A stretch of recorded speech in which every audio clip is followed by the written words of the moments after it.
Pemirsa Sipoku TV, Assalamualaikum warahmatullahi wabarakatuh. Ya, jelang kita melaksanakan sholat Jumat, kita ngobrol-ngobrol dulu dengan Sekretaris Umum KONI Provinsi Sumatera Selatan Bapak Insinyur Suparman Roman dan juga Wasekum Bapak Agung Rahmadi. Pak Suparman Roman, apa kabarnya nih Pak? Alhamdulillah sehat. Ya, Pak Agung, gimana Pak Agung? Alhamdulillah baik-baik.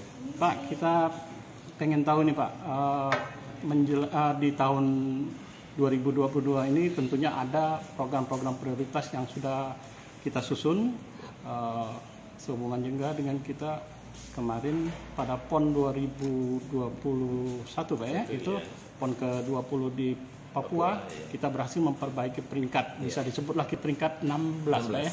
Iya, ini syukur alhamdulillah itu keberhasilan kita Pak ya.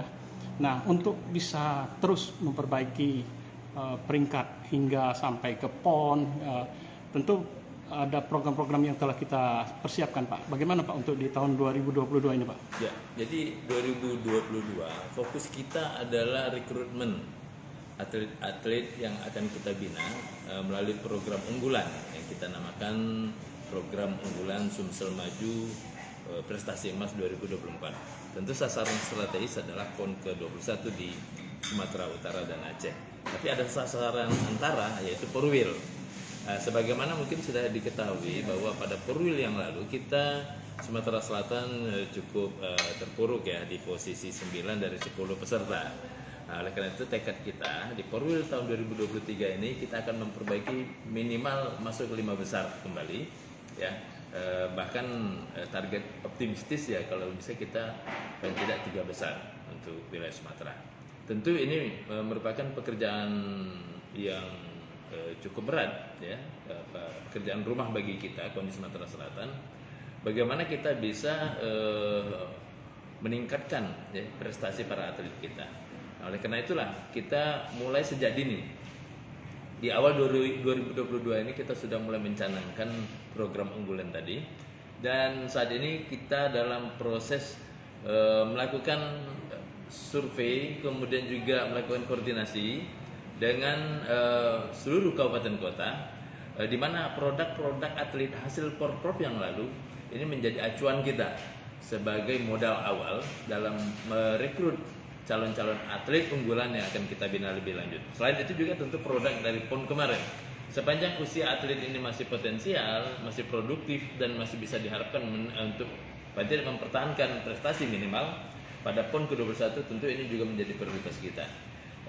Tim talent scouting kita mudah-mudahan ya dalam waktu singkat ini akan turun ke daerah-daerah, berkoordinasi dengan kawan-kawan kita KONI kabupaten kota yang memang sumber atlet kita kan ada dari daerah kabupaten kota. Kita di provinsi sifatnya hanya koordinatif, pembinaan lanjutan. Atlet-atlet yang sudah dibina, sudah jadi, ini kita asah kembali untuk mereka nanti bisa lebih fokus menghadapi Porwil maupun PON ke-21. Pak, tentunya kan semuanya ini perlu dukungan dana yang kuat Pak. Kita tidak bisa pas pada waktu yang akan berlangsung membutuhkan itu dana tidak tersedia. Bagaimana kesiapan itu sendiri Pak? Ya, sangat relatif ya. Memang idealnya semua stakeholder ini harusnya bukan hanya tahu tapi juga peduli ya, bahwa membina prestasi olahraga ini tidak segampang kita untuk membalik telapak tangan. Ada proses yang cukup panjang. Proses ini juga membiaya ya. Ada fase-fase, dari fase dasar, fase kemudian lanjutan, dan fase untuk menunjukkan prestasi puncak. Ini tidak beda kita mendidik anak kita bersekolah dari tingkat dasar sampai tingkat menengah sampai dengan tingkat perguruan tinggi. Setelah perguruan tinggi mereka siap untuk turun ke masyarakat. Begitu juga atlet siap untuk turun di pertandingan-pertandingan baik itu skala nasional maupun skala internasional. Nah, ini tentu perlu ya para pemangku kebijakan baik itu dari pemerintah provinsi, eksekutif, legislatif untuk menyamakan persepsi bahwa bicara tentang prestasi olahraga tentu tidak bisa lepas. Kita harus bicarakan juga bagaimana penganggaran yang memadai. Karena kalau tidak ya kita hanya bisa bermimpi ya dengan anggaran yang seadanya, kita mengharapkan prestasi yang luar biasa. Saya kira ini juga hal yang tidak masuk akal, tidak logis. Oleh karena itu mari ada keseimbangan antara tekad semangat dari para penggiat pelaku olahraga juga dengan kebijakan-kebijakan penganggaran seperti itu. Terutama untuk atlet Pak ya, untuk mempersiapkan atlet itu, kalau atlet-atlet yang sudah ada gitu Pak ya supaya tidak hengkang Pak ya, atlet-atlet yang potensial, atlet prestasi itu bagaimana Pak upaya kita, ataupun juga atlet-atlet yang bagus barangkali apakah kita juga welcome untuk bisa bergabung di Provinsi Sumatera Selatan itu Pak? Saya kira kita tidak boleh juga menutup diri.